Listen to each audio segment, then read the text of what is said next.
Just wanted to show you all this little radio here. This is a CW transceiver, and it's a tri-bander, so it's just for, I think the way I had this thing set up, it's for 20 meters, 40 meters, and 80 meter band. And I put it together about 2.5 years ago. I just sort of found it sitting around here. I just wanted to get this thing powered up. It should work. It should still work. I made some contacts on it using it before, so. And it has a microprocessor that operates the radio. And there's actually there's a little button here to access some menu functions that it has. Tuning knob, band switch, again for 20, 40, 80 meter band. And the volume on off, when it's already turned up all the way. This thing it's already turned on, but the power supply is turned off right now. I'm using computer speakers because it puts out headphone level audio. So I like to use speakers just so we could see if we can hear something. Let me turn the power supply on and see if I can get this thing to.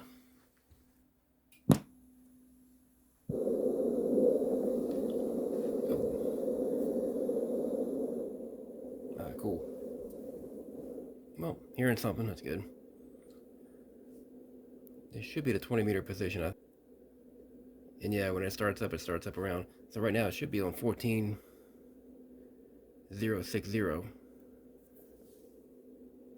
And I gotta finish putting this thing together too. It's not totally done yet, but let's see here.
Well, good. I'm hearing stuff. It's probably been an easy 2 years. I've even turned this thing on. Not totally finished with it yet. I gotta label everything and of course get the knobs on. But in fact, I can show you the inside here. Never even put the screws in it yet, so. Yeah, so here we got the microprocessor. Transmit bandpass filters and some relays for that to switch those in and out. And a DDS oscillator here for the frequency selection. So it's a crystal filter here.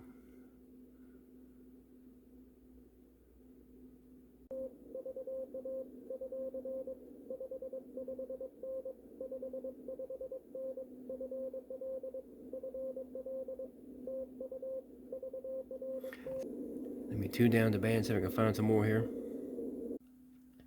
Okay, I increased my tuning rate, so when I turn the knob, it tunes quicker now. A larger tuning step. I do that by pushing the knob. This knob is pushable, and you push it in for 2 seconds, and it changes the tuning step, so I can tune a whole lot faster now.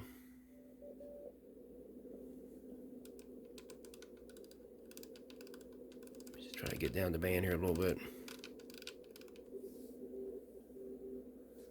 So I should be at 14.049.6 is where I'm at right now.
it is on the 80 meter band. We'll see how it performs here.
So this little radio seems to work pretty well, actually. I purchased this kit from qrpkits.com. So go there and check it out. When you go to purchase this radio, you can pick the bands that you wish to operate with it. So you got some band options there. You have whatever configuration you want to have, like a 15, 20, and 30 meter band, or what have you. So be sure to pick those options when you go to buy it, if you're looking at buying one. It is a little bit pricey. Maybe for today standards, at $225. There are some other kits out there that may have more features, such as a CW decoder. This is not a first kit you want to build. If you're going to build a kit, if you're going to build one of these, you may want to build other kits first. This is a little more of what I would call an advanced kit to build. And it does make you appreciate your radios a little bit more after you built one of these, because when you have to sit down and build the entire radio and make every knob and every button in your display work, and make all the connections and everything, it really makes you appreciate your store-bought radios that much more. So I had visions of utilizing this radio out in the field, doing low power CW operations. So when I do that, I'll be sure to do a little video for that. But I will catch you on the next video.